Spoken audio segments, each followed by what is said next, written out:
Bonsoir et bonjour à la communauté de coups critiques. On se retrouve aujourd'hui pour un tout nouveau montée de niveau et je suis accompagné cette fois-ci de Frédéric Robiden de la chaîne Epic Fumble. Hey, salut Fred, comment ça va? Salut Pépé, ça va super bien. Je suis sur une bonne vibe en ce moment, puis en plus, quand tu m'as dit que tu voulais me parler pour un montée de niveau, j'étais comme je vais pouvoir passer du temps avec Pépé. Ben oui, hey, on va passer la prochaine heure à discuter ensemble de mots de choses. Déjà, d'ailleurs, avant de commencer, je voulais te dire merci d'avoir accepté l'invitation. C'est très apprécié de ta part de venir échanger avec moi le temps le temps d'un petit montée de niveau. Et pour les gens qui nous écoutent présentement, avant de se lancer dans l'entrevue, simplement mentionner que par le plus grand des hasards, non, nous ne sommes pas frenchés. Eh bien, Frédéric et moi-même sortons de la COVID. Ainsi, les deux nous toussons. Les deux, nous avons une voix terrible et j'ai l'impression d'avoir constamment un pingouin qui me sort du nez, mais sinon, à part ça, ça va très bien. J'espère que tu t'en sors bien de ton côté, Frédéric, tout de même. Oui, C'est ça, fallait en oui. parler. Fallait en parler. Excepté les résiduels de tout, puis encore un peu de manque de goût, tout est correct. Parfait. Ben écoute, Je te souhaite d'aller mieux de ton côté. merci. Je te dirais que pour ma part, il reste surtout l'espèce d'étrange voix. Là. J'ai comme perdu comme 80% de mon charisme. Là. J'ai comme... il reste le 20% de ma voix. Mais avant toute chose, regarde, parlons de choses plus le fun que de COVID. Là. Je voulais te mentionner, avant de se lancer, bien sûr, dans le montée niveau, les personnes qui ne connaissent pas ça, pour faire court, eh bien, j'ai un invité avec moi, cette fois-ci Frédéric, qui, dans le fond, va répondre à des questions que je vais lancer au hasard, que je vais piger plutôt au hasard dans une banque de questions. Certaines questions sont spécifiques pour lui, alors que d'autres sont très générales. Il y en a qui vont vraiment porter sur son expérience personnelle avec sa chaîne, alors que d'autres auraient pu être pigées par n'importe qui. Je ne ferai pas le tour des questions complètes. C'est sûr qu'on ne passera pas l'ensemble des questions, malheureusement, donc on va espérer que ce soit un peu égal entre 50-50 entre des questions précises et des questions générales. Mais avant de sauter là-dessus, Frédéric, Epic Fumble, c'est ta chaîne. Avant de se lancer, j'aimerais savoir un peu que tu m'en parles. Qu'est-ce que Epic Fumble? Qu'est-ce que ça mange en hiver, un Epic Fumble? Un Epic Fumble, ça a commencé avec une chaîne anglophone. Oui. J'ai commencé ça en mid-pandémie, où est-ce que les jeux de rôle étaient à leur plus bas et que le en ligne commençait. Et je voulais jouer avec des gens, puis de streamer dans le sens que j'avais vu, là c'est venu initialement de Critical Role, que j'ai commencé à écouter pendant la pandémie, justement ce cher Matt Mercer, et ainsi que sa bande de joueurs de Mongol. Et de ce côté-là, j'ai été inspiré de vouloir partager ma passion que j'ai pour D&D. J'ai commencé en anglais. Et après un an, j'ai commencé ma campagne francophone qui a commencé en janvier de l'année passée avec ma fameuse Ligue des Mange-Mardes, parce que c'est comme ça qu'ils ont décidé de s'appeler. OK, Mais parfait. c'est initialement de ça. J'ai un troisième projet qui roule qui est la campagne préfète de Call of the Netherdeep, qui se roule aussi, avec des joueurs qui sont également dans une chaîne, c'est un autre projet anglophone de ce côté-là, donc la chaîne est bilingue. OK. Fait que présentement, si je comprends bien, tu animes 3 campagnes. C'est bien ça? Oui! OK, parfait. J'espère que tu prends le temps de dormir au travers de tout ça. Merveilleux. Fait que, dans le fond, J'essaye! essaye, je le souhaite. Là, les liens menant vers Epic Fumble vont être disponibles en dessous de la vidéo, ici présent. Vous allez pouvoir aller voir, en fait, votre Facebook. Vous avez aussi également un Twitch. Est-ce que vous avez d'autres réseaux sociaux? Euh, Pas pour le moment, je suis en train de travailler pour un TikTok et un Instagram éventuellement pour setter up des séquences de jeux qui sont plutôt cocasses, mais c'est beaucoup de travail d'éditing vidéo à faire. Oh oui, je sais c'est quoi. Parfait. Merveilleux. Fait que dans les commentaires en dessous, il va y avoir dans la description le lien menant à votre Facebook ainsi qu'à votre Twitch. Si les gens sont curieux d'aller voir ce que vous faites, je vous conseille fortement. Frédéric, c'est un bien bon bougre et pour avoir écouté quelques-unes de ses parties, surtout en français, j'avais trouvé ça que c'était de la très bonne qualité. Fait que, on va continuer à pousser ça vers l'avant. Et là, Fred, est-ce que tu es prêt à te lancer dans une série de questions choisies au hasard? Quelques questions. Certaines questions sont absolument niaiseuses, alors que d'autres sont très sérieuses. Et c'est vraiment le chaos qui décide, en fait, qu'est-ce qui va être dit pour toi? Est-ce que Tu me tu es prêt? stresses un peu, Je sais, mais c'est ça l'objectif aussi. Mon but, c'est aussi de te stresser. Pour vous, mon cher, mon brave, je le ferai. Parfait. Donc, on se lance ainsi dans le montée de niveau. Je vais juste prendre une petite gorgée avant de comme mourir. C'est ça. Oh oui, Ouais, toi aussi, hein? Ouais. Merveilleux. Rafraîchissement. Rafraîchissement. Donc, première question, on lance au hasard. Dans le fond, avant, j'avais un petit sac que je pigeais. Maintenant, c'est comme un petit générateur en ligne que j'utilise.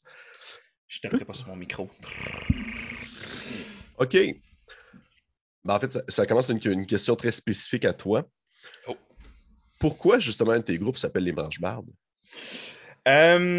Initialement, ça a été dans leur première partie. Mes Mangemardes ont initialement ils ont participé à un tournoi.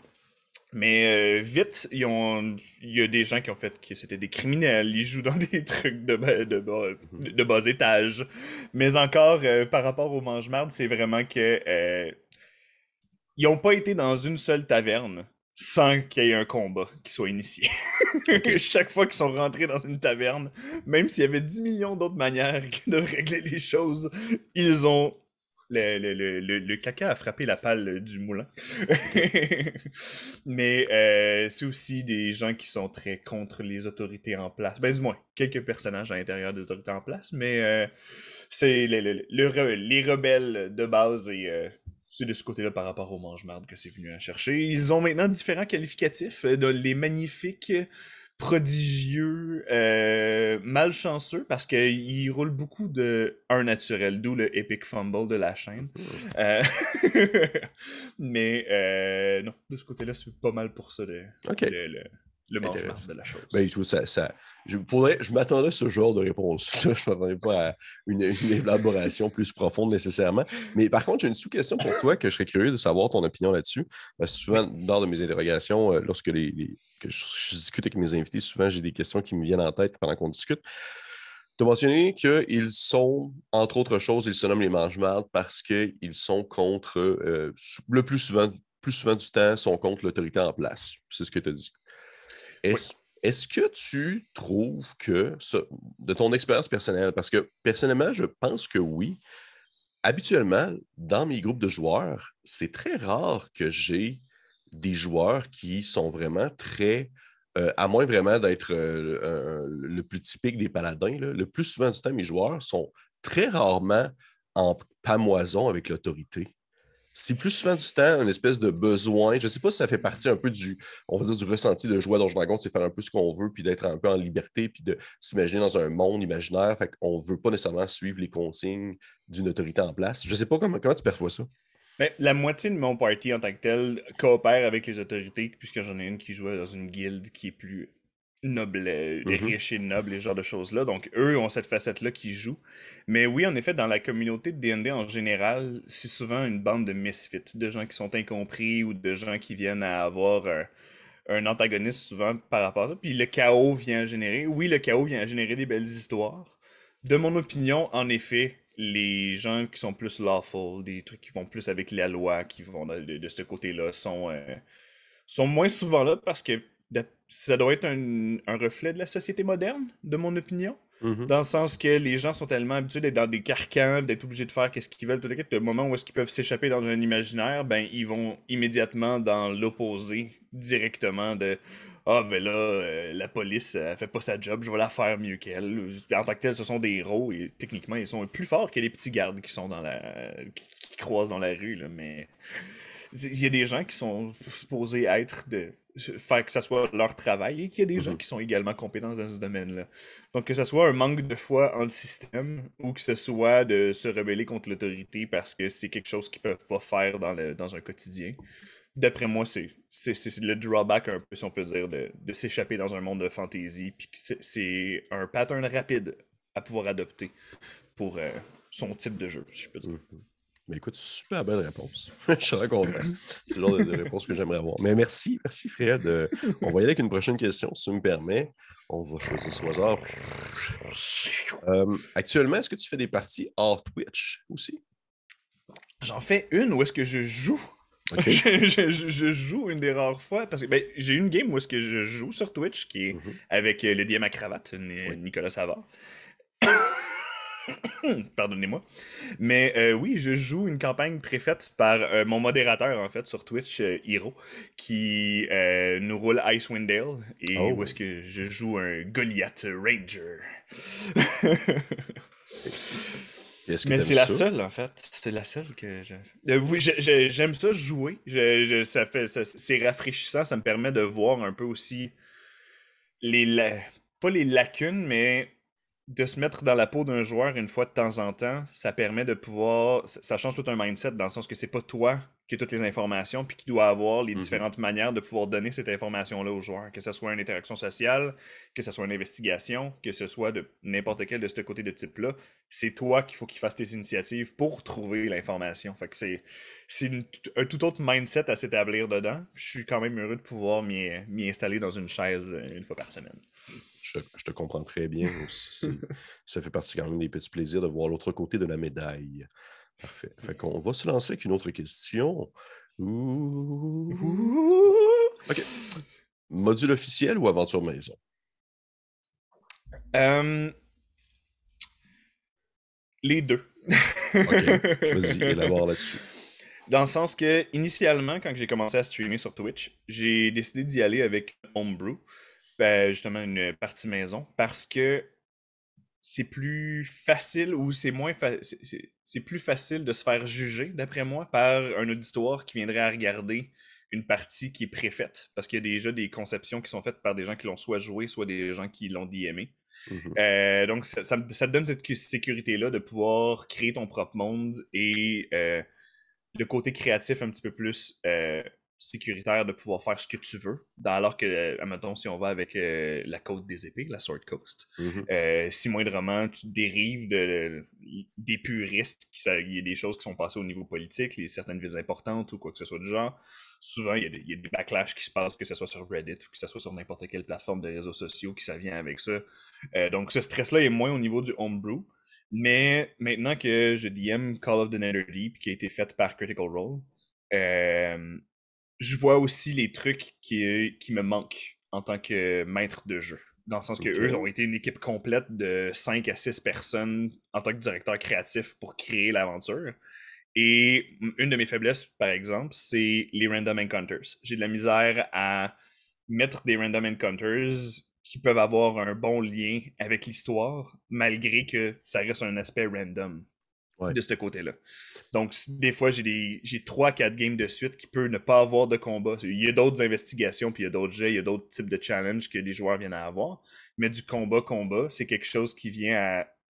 J'ai de la misère à mettre ça sur table, puis Call of the Netherdeep m'aide beaucoup de ce côté-là, en tant qu'aventure préfaite, à voir les schémas. Et ça apporte aussi des nouvelles idées, dans le sens que Call of the Netherdeep, la mécanique première, c'est la mécanique des rivaux. Sans spoiler, parce que ça a été dit dans les premiers, la mécanique des rivaux qui ont été installés dès le départ, dès que tu commences la campagne d'un groupe rival, où est-ce que techniquement c'est vous jouez, c'est qui va être les héros de l'histoire. Mais en tant que tel, c'est des nouveaux concepts que parfois tu viendrais pas à pouvoir développer de ton côté en tant que maître de jeu parce que tu n'as jamais été exposé à ce genre d'histoire-là. Mais c'est ça aussi le plaisir de regarder des actual plays sur Twitch ou sur YouTube, hein, comme coup critique. J'ai pris l'habitude de Félix de narrer, de prendre la caméra narrative et se diriger d'un autre côté. Ben oui, c'est C'est important, un excellent truc. Merci beaucoup. Merci beaucoup. important la caméra narrative. Mais OK, mais là, tu m'as dit beaucoup de choses, puis j'ai beaucoup de sous-questions, mais je vais essayer de comme pas trop en faire. Mais la première étant, Je est-ce que tu m'excuse. non, mais c'est correct, moi c'est parfait. Moi, c'est plus on me nourrit, plus j'en demande. Moi, je suis comme le blob, là, j'arrête pas. Là. Euh, Tu mentionnes que tu as de la difficulté avec les random encounters. Est-ce que c'est parce que pour toi, s'il y a un combat, il doit y avoir une logique à la présence de ce combat-là? Exactement. C'est juste OK. que les random encounters, tu peux mettre. En fait, c'est que c'est beaucoup de temps de préparation. Mhm. Une de mes forces personnelles à moi, c'est l'improvisation. Fait que souvent, je sais que je peux t'inventer on the spot n'importe quoi, te donner un bon challenge malgré le niveau et le randomness que ça peut avoir. Mais que le temps de préparation, de préparer plusieurs random encounters, que ce soit pour donner des éléments d'histoire, leur apporter des loots nécessairement que des fois ils viennent pas avoir dans certaines situations parce que soit qu'ils ont manqué un jet d'investigation, soit qu'ils ont manqué ci, soit manqué ça. Donc de pouvoir patcher à pouvoir les équiper comme il faut en tant Mhm. qu'aventurier de Donjon Dragon. Euh, c'est de ce côté-là que j'aime ce serait beaucoup de temps de préparation que parfois je prends pas nécessairement le temps de faire. OK. Donc, en m'ayant maintenant il va y avoir Call of Duty que je vois comment que c'est fait, les différentes tables, les autres, puis finalement, je vois comme c'est juste quatre petits paragraphes. Tu sais. Fait que je suis comme genre, ok. Genre, c'est correct. Fait que genre, j'ai 8 random encounters. Un random encounter, il y a comme deux petits paragraphes. Un autre en a trois. Puis je suis comme, ok, c'est la charge de travail. Quand tu t'imagines quelque chose que c'est trop gros, puis que finalement, ben, c'était pas si pire que ça dans le fond. Puis Mhm. tout ça, quand même, peut apporter un élément d'histoire qui peut être intéressant pour les joueurs. Je suis comme, ok, c'est là que je piquais pas les trucs. Mais pour répondre à ta question, oui, c'est par rapport c'est le souci de cohérence avec l'histoire qui faisait que j'avais de la misère avec les random encounters. OK. OK. Mais là, j'imagine que maintenant, vu que tu vois comment est-ce que Call of Netherlands fonctionne, tu pourrais adapter un peu ça à ta propre sauce dans tes campagnes actuelles? Ou... Oui, oui, exactement. En fait, en ce moment, j'ai eu deux gros événements qui se sont passés dans ma chaîne actuelle où j'ai fait ma première mass battle dans la Oh cinquième édition shit! OK. et j'ai eu une boss fight avec mes Mavericks les jeudis où est-ce que j'ai failli tuer. En fait, j'ai tué deux personnages. Ben, tués dans le sens qu'ils sont maintenant dead, mais il y a des sorts qui peuvent être Hmm. faits pour être ramenés. Mais, pardonnez-moi. Mais ce fut brutal, mais ils s'en sont sortis. OK. Donc, les prochaines fois où est-ce que je vais pouvoir leur ramener des random encounters, ça va être plus aisé pour les OK. prochaines aventures. Et par curiosité, tu as parlé, tu as dit que tu as fait ta première mass battle. Est-ce que tu as utilisé comme un système maison ou tu t'es basé sur quelque chose existant pour pouvoir le faire? Parce que dans ma tête, il me semble, du moins, si je ne suis pas le plus grand connaisseur de la cinquième édition, il n'y a pas nécessairement on va dire, il n'y a pas un. Il n'y a pas un paragraphe qui. Il n'y a pas un paragraphe, mais il n'y a pas un chapitre qui est dédié au mass battle dans ces livres-là. Là. Ben, je sais qu'il y a des variantes de règles, mais Ouais. c'est surtout par rapport à l'initiative des monstres que tu viens à mettre en œuvre. En tant que tel, c'était un groupe de mercenaires puis de bandits qui venaient assiéger une ville. Fait que c'était des vagues de gens qui OK. venaient pour rentrer en ville. Donc c'était le principe de wave de monster que tu dois tuer, tuer ou trouver d'autres moyens de. Et ils ont été super ingénieux. Ils se sont débarrassés du tiers de l'encounter en pitchant plein de Alchemist Fire sur un bateau par-dessus le pont où est-ce qu'ils passaient. Fait que de ce côté-là, ils se sont bien débrouillés, mais du côté mécanique, c'est au niveau de l'initiative.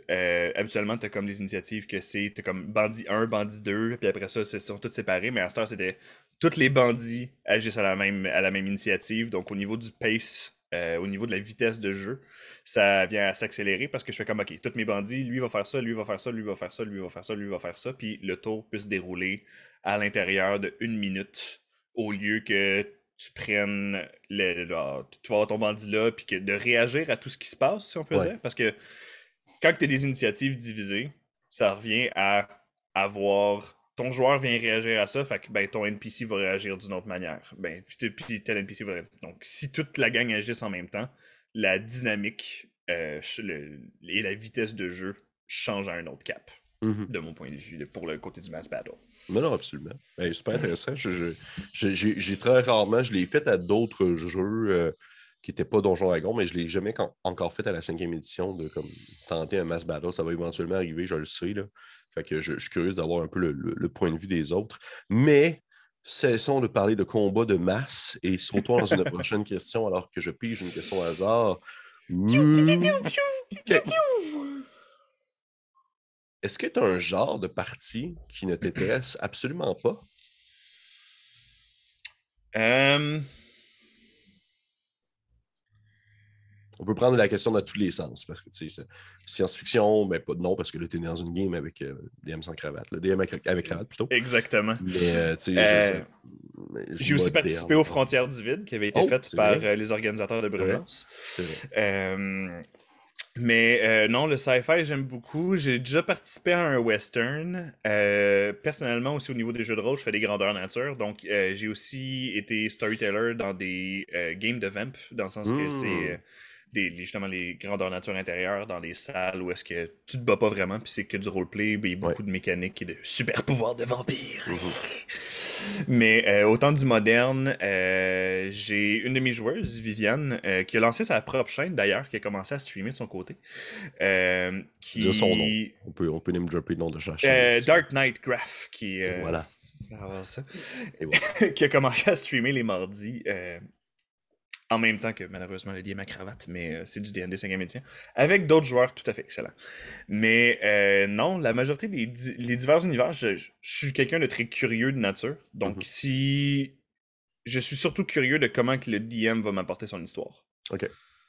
Dans le sens que c'est de la manière qu'il va me raconter comment tout ça se passe. Je suis toujours captivé par la dynamique qui va être plus apportée plutôt que le setting de ce côté-là. OK. Euh, si on y va de type de jeu que j'aimerais pas jouer, ce serait. Je, je n'aime plus Pathfinder. Oh! Un gros name dropping, ça. Pourquoi? Ben en fait, je n'aime plus est un gros mot, oui. C'est un gros mot. Ce n'est plus mon favori parce que j'ai commencé à DMer Pathfinder dès que c'est sorti à la bêta. OK. Donc, c'était quand c'était D&D 3.75 Ouais. et que j'ai DMé ça pendant 12 ans. Fait que pour Oh moi, shit, OK, c'était tu l'as vraiment aisé. usé à la corde, là. Ouais, ouais. J'ai du début à la fin. En fait, Tabarnouche. milieu de pandémie, j'ai malheureusement pas fini ma campagne, mais j'ai DMé la campagne préfaite de Rise of the Rune Lord, qui est de Paizo, justement.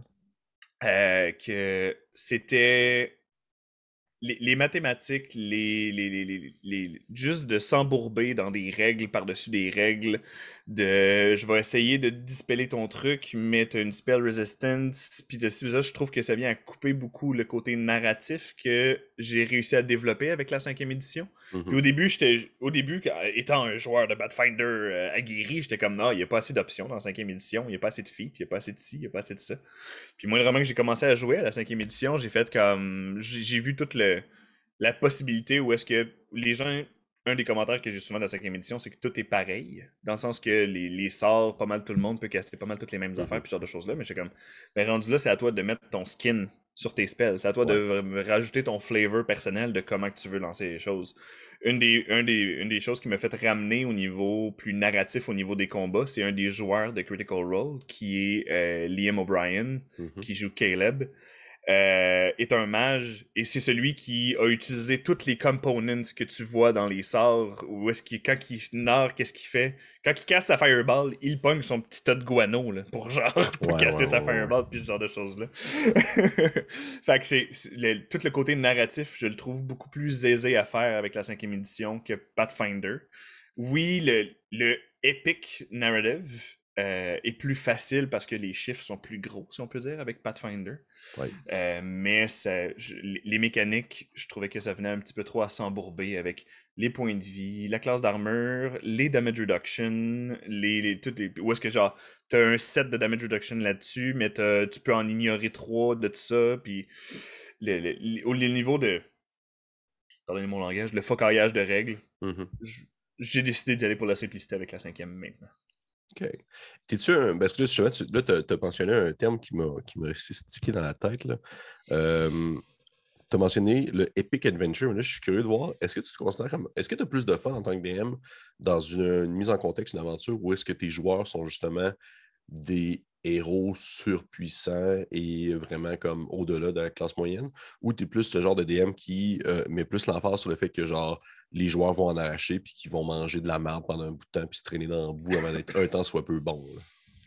Je sais que je suis capable des deux, OK. mais mon favori est le Epic Fantasy, dans le sens OK. que j'aime faire sentir que mes joueurs sont capables de bouger montagnes et océans pour pouvoir accomplir ce qu'ils veulent. Bien sûr, ils doivent mettre le travail et Mhm. justement les indications et tout par exemple, mais de faire sentir mes joueurs comme des héros. Où est-ce que hier, j'ai trois de mes joueurs qui étaient en train de capoter quand il y en a un qui est mort. Puis je spoilerai pas, il y a des choses qui se sont passées qui ont fait que.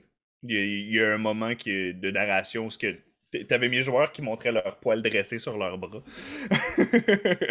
Mais c'est ça, de faire vivre ces émotions-là qui vient me chercher en tant que DM. Puis pour moi, de mon côté, c'est plus facile d'aller faire vivre ces émotions-là avec une histoire épique, une histoire héroïque où ce que mes joueurs peuvent se sentir plus grands que le reste. Ouais. L'espace ne s'arrête peut-être que d'un instant. Mais aussi de rappeler une certaine réalité que ce ne sont pas les seuls qui ont ce type de pouvoir-là non plus dans cet univers qui existe. Donc, j'ai aussi une difficulté avec, si on va de l'autre côté de la médaille, mettons un aspect survival, un aspect horreur, où est-ce que pas que le joueur est un underdog. Ben oui, que le joueur est un underdog ou qu'il y a de la misère. J'aime ça aussi, mais j'aime ça être joueur dans ce genre de contexte-là. Parce que Ok. je suis quelqu'un qui est quand même compétitif, mais de manière saine. Mais j'aime ça pouvoir me dépasser dans des contextes où est-ce que je dois innover pour me sortir de la merde, justement, dans ce contexte-là. Mais de le narrer, je sais que c'est pas ma force personnelle à moi. OK. Très intéressant. Merci. Merci, Frédéric. C'est super bien développé, tellement que j'ai comme pas de sous-questions à ça. On peut y aller avec une prochaine question au hasard. OK, question spécifique à toi. Là, c'est intéressant, ça, j'avais hâte de.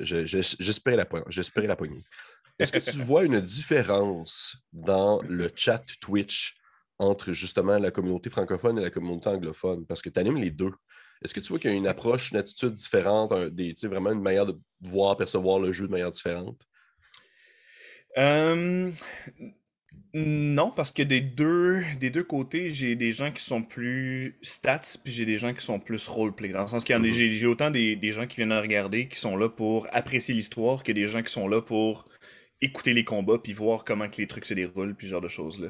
Fait qu'au niveau du mindset, j'ai été chanceux, j'ai jamais pogné de troll à date en faisant du live, ce genre de choses-là. J'ai eu des trucs de comme, est-ce que vous voulez plus de followers, de subscribers, puis blablabla, cliquez sur ce lien-là, mais ça, c'est pas des trolls qui Ouais, viennent t'écœurer pendant c'est que tu juste un streams. bot, là.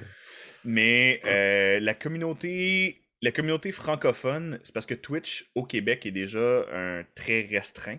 Oui, Puis aux heures que moi je stream, je n'ai pas accès à la communauté européenne. Parce que la effectivement. communauté européenne, moi je commence à streamer à 7-8 heures le soir. Fait que si ça vient de ce côté-là en live stream, c'est des gens qui se couchent très très très Ouais. tard. J'en ai déjà eu. Mais de ce côté-là, euh, le Twitch n'est pas très populaire au Québec. Ça commence de plus en plus de ce côté-là. Puis en plus, en ce moment, on est dans une niche où est-ce que c'est les jeux de rôle. On est chanceux qu'avec, justement, dans les dernières années, Donjon Dragon, c'est rendu aussi les choses des cool kids qui peuvent faire. C'est plus genre les gens comme on a pu voir dans Stranger Things que c'est le démon. Mhm. Loin de ça maintenant. Exactement. Fait que de ce côté-là. Et la communauté anglophone, ça a été quelque chose que j'ai expérimenté parce que l'anglais est un petit peu plus répandu au travers le monde. Ça s'est expérimenté quand j'ai fait une de mes séances de création de maps. Parce que j'ai streamé aussi, qui est pas juste des parties où est-ce que je faisais mes maps Oui, c'est vrai, de, je de me rappelle ville. que tu avais fait ça. Oui, oui, oui. Et quand j'ai créé ça, j'étais en train de faire une ville, puis j'avais un bassin d'eau que j'avais fait, puis j'étais comme, ça sert à rien, je vais l'effacer, puis toute la kit. Puis une des personnes a suggéré, fait comme, la personne était en Nouvelle-Zélande, et eux, ils font de la culture d'algues. Et justement, dans le petit bassin d'eau qui semblait être un bassin un peu plus stagnant, fait comme, ben, fais des entrepôts sur l'eau, fais des bateaux, fais des ci, fais des ça, puis un aspect plus culturel qui m'est venu de la Nouvelle-Zélande parce que j'ai streamé en anglais, parce que la personne m'aurait jamais compris sinon. Fait que de ce côté-là, il a fait comme ça, puis en plus des algues, c'est là que tu peux aller chercher des teintes de couleurs à l'époque médiévale pour faire des teintures pour des vêtements, puis ce genre de choses-là. C'est des choses qui sont plus difficiles d'accès. Puis j'ai une de mes joueuses, en fait, qui, justement, dans une guilde de marchands, que c'est principalement des tissus puis de la teinture qu'ils faisaient. Fait que j'avais comme c'est parfait. C'est juste excellent. Puis de ce côté-là, le reach au niveau de la planète au complet, en anglais, est plus facile. Puis ça a été un coup de chance que cette personne a décidé de venir m'écouter pendant que je faisais une map. Mhm. Là. Mais c'est quand même intéressant parce que justement, là, tu démontres à quel point c'est pas négatif à dire, mais que, justement, que la langue anglaise demeure internationale et te permet d'avoir des points de vue puis des visions que tu n'aurais pas eu si tu serais resté purement en français au Québec. Là. Puis c'est quand Exact. même. Mais comme autant que quand j'ai streamé aussi des campagnes, que j'ai des gens de France, que ben, vu que les créations de maps, je les faisais le week-end, la fin de semaine, dans la journée. Euh, j'ai des gens qui, actually, c'est un des organisateurs et qui font partie des programmeurs de Foundry, le logiciel que j'utilise pour Hmm. D&D, qui est venu regarder mon stream, puis qui a fait comme genre, ouais, si tu veux, en plus pour ta map, si tu voudrais enhance ce genre de choses-là, ben tu pourrais utiliser tel module, puis il me conseillait pendant que je suis en train de streamer, pendant que j'avais ma page Word, puis je prenais des notes. C'était le temps de lancer, c'était le temps de lancer un hameçon pour essayer d'avoir un sponsor ou quelque chose de même. Là. Ça aurait été le bon moment. Là. Ouais, Mais pourquoi tu fais plus ça d'ailleurs, les trucs de map? Je trouvais ça cool parce que je voyais pas ça souvent. Je dois t'avouer que dans les derniers mois, j'étais pas dans une très bonne place mentalement, OK. que ce soit avec la COVID ou ce genre de choses-là. Fait que de créer ce que j'avais pour mes. De base, je DM 2 campagnes par semaine et Call of the Netherdeep, c'est une fois ou 2 semaines. Je joue les lundis soirs. Puis le mardi que je DM pas Call of the Netherdeep, je joue sur la chaîne du DM à cravate. Fait que du lundi au jeudi, je n'existe pas pour la majorité des gens. Non, mon Dieu, t'es pas tanné un peu, des fois. Ben en fait, moi, les gens, ils me disent, mais là, tu vois pas personne, tu vois pas le gif. Je suis comme, ben, moi, c'est 3 groupes d'amis différents que Que je tu vois. vois C'est dans la même 4 groupes soirée. d'amis différents que je vois à chaque semaine, puis que je développe des liens, puis des souvenirs avec eux. Mhm. Puis, en ce moment, je suis seul, j'ai un travail, genre, la fin de semaine, j'ai mon vendredi au dimanche de libre où est-ce que si je veux voir des gens en vrai, ben, je peux le faire.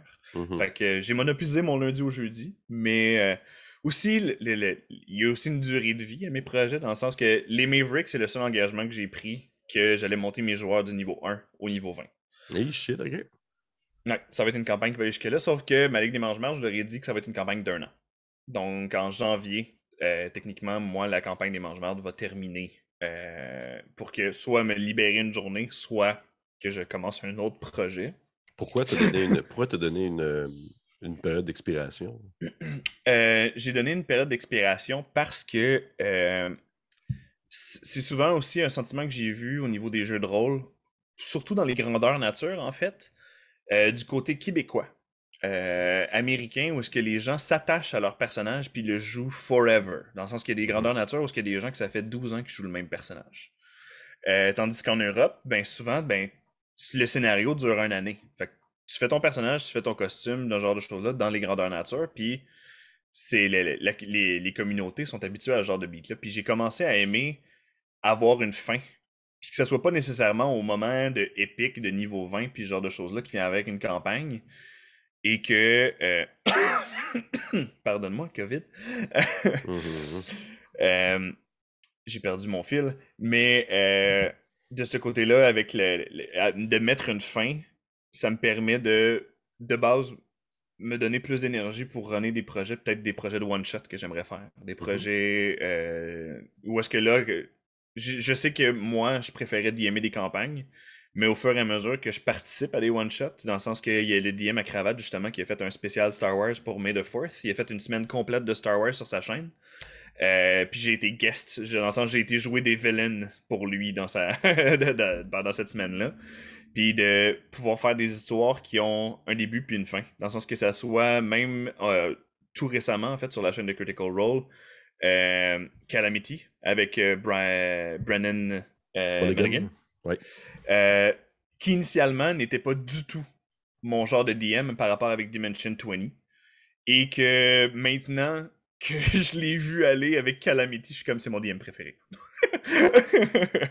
Mais d'avoir un début, une fin, de faire une histoire qui peut être justement du high level où ce que tu as pris le temps de prendre comme un mois pour que tous tes joueurs aient l'information nécessaire pour que lorsqu'il va avoir les 4 games qui vont avoir lieu, ben il y ait tous les outils pour deliver une histoire qui, comme dans Calamity, il y était 6 personnes qui jouaient des personnages level 14. Ce qui est rare, qu'on peut voir dans Ouais, que ce soit des effectivement. actual play ou des trucs qu'on peut voir en ligne. Souvent, les gens, la majorité du temps, quand ils jouent une campagne de D&D, c'est du niveau 1 au niveau comme 7-8. Un gros Parce maximum, que habituellement, ouais. c'est ça.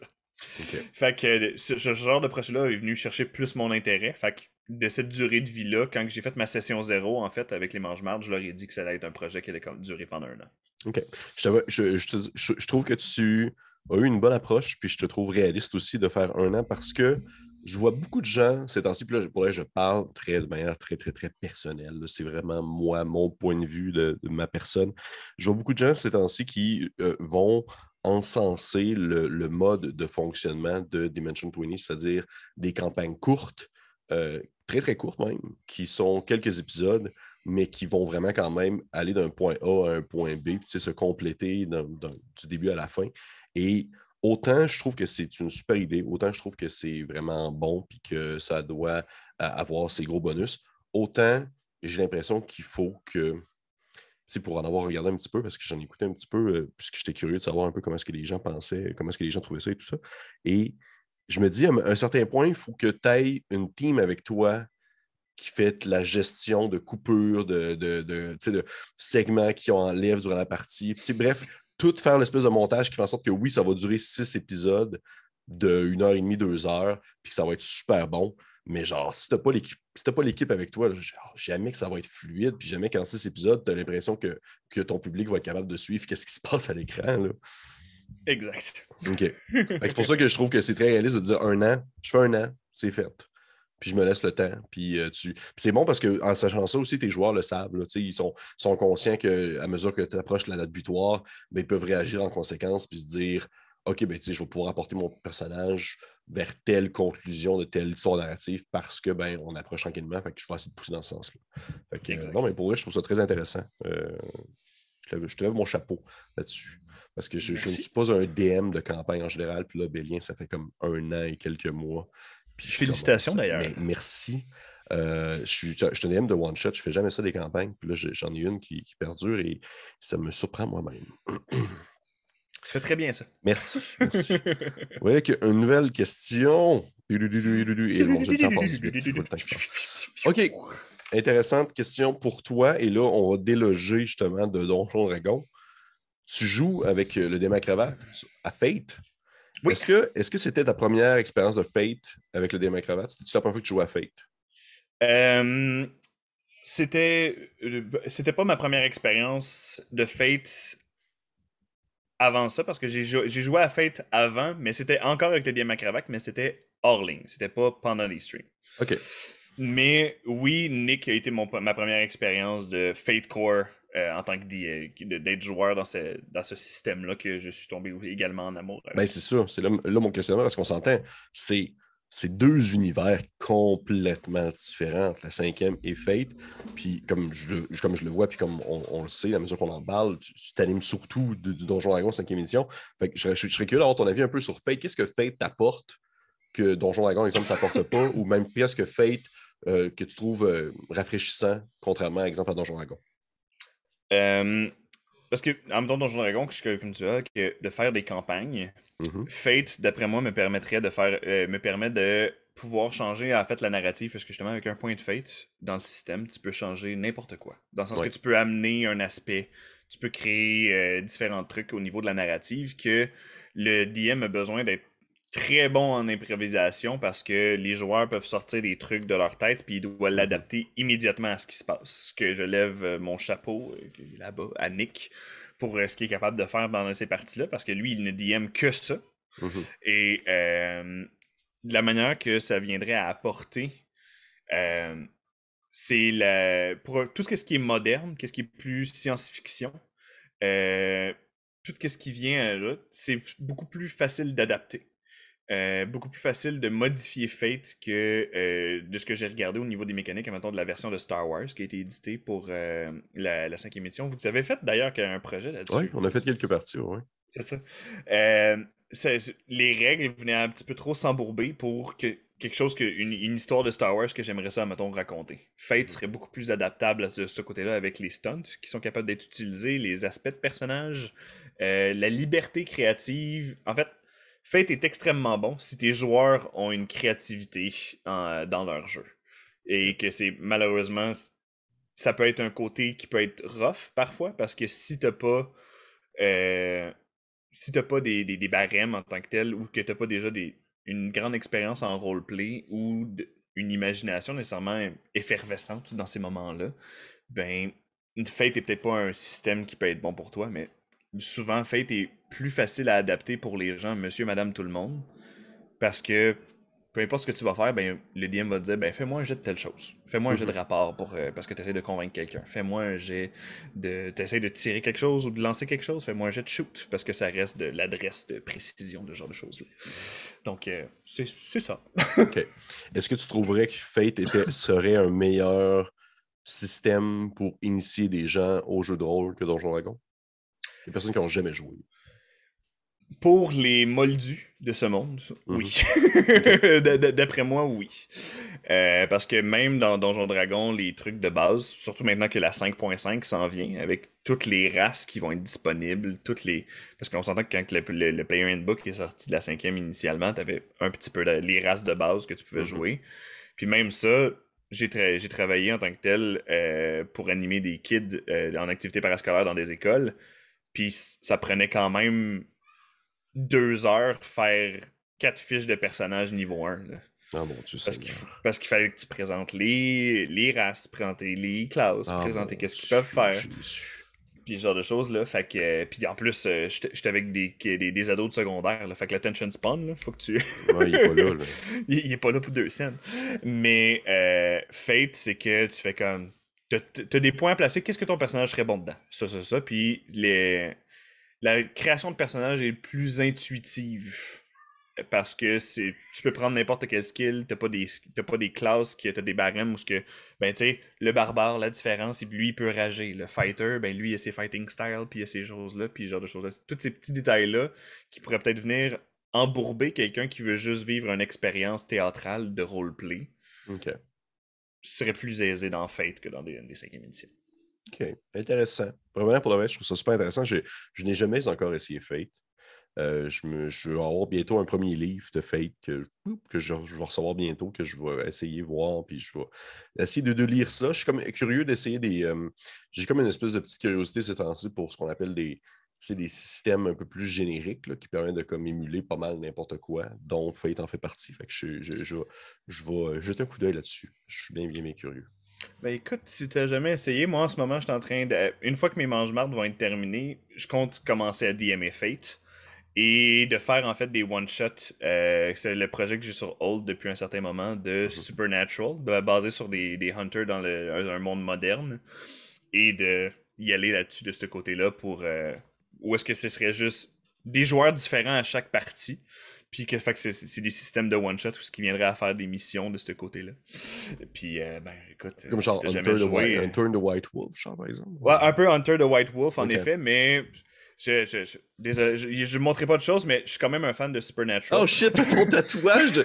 Oh shit! Ok. Je suis quand même un fan de Supernatural, fait que l'univers, le contexte, le lore de la série en tant que tel, c'est plus vers cette optique-là que le Hunter the Vigil, que je connais moins de White Wolf. Est-ce que tu as déjà joué à Monster of the Week? Non. Non, tellement que tu vois ça, t'aimerais tellement ça si justement t'es un fan de Supernatural. Là. J'ai pas joué à beaucoup de différents jeux. J'ai joué à Legend of the Five Rings, les vieilles éditions. J'ai joué à Fate. J'ai joué à Pathfinder et D&D 3.5 et blablabla. J'ai DMé du Seven Seas, qui était Pirate of the Smash Main. La première édition ou la deuxième? La deuxième, je pense. Où est-ce que si c'était une aventure de pirate, là. Mais j'ai pas beaucoup joué à différents jeux de rôle. Cette année, je t'invite sur la chaîne, il faut que tu viennes jouer à Monster of the Week parce que c'est tellement genre, c'est exactement ça, là, c'est genre, c'est du Supernatural avec un système narratif super simple, puis mon Dieu que c'est bon, c'est que tu fais vraiment ce que tu veux comme type de chasseur, puis c'est parti avec de la vieille musique rock des années 80. Puis, Ça va me faire plaisir. C'est vraiment... hey, on est rendu à une dernière question. Malheureusement, le temps passe si vite déjà. C'est Dernière bon. question. Après ça, ma petite question bonus qui est souvent très simple où est-ce que je te mets dans une mise en situation puis tu me réponds. Mais là, ma dernière question choisie au hasard va être la suivante. Ah, vois-tu, c'est une excellente question de fin d'entrevue. Le conseil que tu voudrais donner à quelqu'un qui souhaiterait se lancer dans l'animation de parties live sur Twitch? Le jingle qui est sorti de ma chaîne, c'est There is no epic fumbles without technical difficulties. On le répète à chaque fois. Les soucis techniques vont arriver. Oui, le stress de performer et ce genre de choses-là va arriver, de vouloir comprendre OBS, de comprendre. Prenez le temps de lire les tutoriels. Puis malgré les tutoriels, ça reste de l'informatique, ça reste de la gestion en ligne. Ne vous stressez pas et allez avec le flow de ce qui va se passer avec sur Twitch. Dans le pire des cas, le chat va embarquer, va rire, faites des blagues avec. Prenez-vous pas autant au sérieux. Au début, j'étais une boule de stress. Qui était, je veux dire, mon type de DMing, je voyais que j'étais nerveux, comme ça se pouvait pas, et ça affectait en fait la qualité de mon DMing. C'est correct, vous êtes en chum, puis dans le pire des cas, dans du live Twitch, oui, vous pouvez interagir avec le chat. Moi, j'ai des fonctions que les joueurs, les gens du chat roulent à ma place, peuvent donner des D4 à mes joueurs, puis donner des inspirations, ce genre de choses-là. Take it chill. Il n'y a pas de stress à avoir. Ils sont là pour avoir du fun avec vous autres. C'est un super bon conseil. Super bon conseil. Merci, Fred. Ça fait partie exactement définitivement des choses qui me stressent parce que je ne fais pas de live. Fait que la fois, en 8 ans qu'on en fait, je suis tout le temps comme il y a quelque chose qui marche pas, c'est sûr. Mais c'est un très, très bon conseil. Et ainsi, on conclut avec ma question bonus, qui est tout le temps, dans le fond, une petite mise en situation où est-ce que je te demande un peu qu'est-ce que tu voudrais jouer dans une partie précise. Et tu vas voir, là, c'est excessivement simple parce que je suis surtout curieux d'avoir ton avis. Parce que je ne la connais pas beaucoup, la campagne. Et ma simple idée, c'est que si toi, tu étais joueur, et tu es le premier joueur à décider, by the way, tu es le premier joueur à décider ton personnage, ta classe, ta race, tout ça, dans Call of Netherdeep, tu te partirais quoi?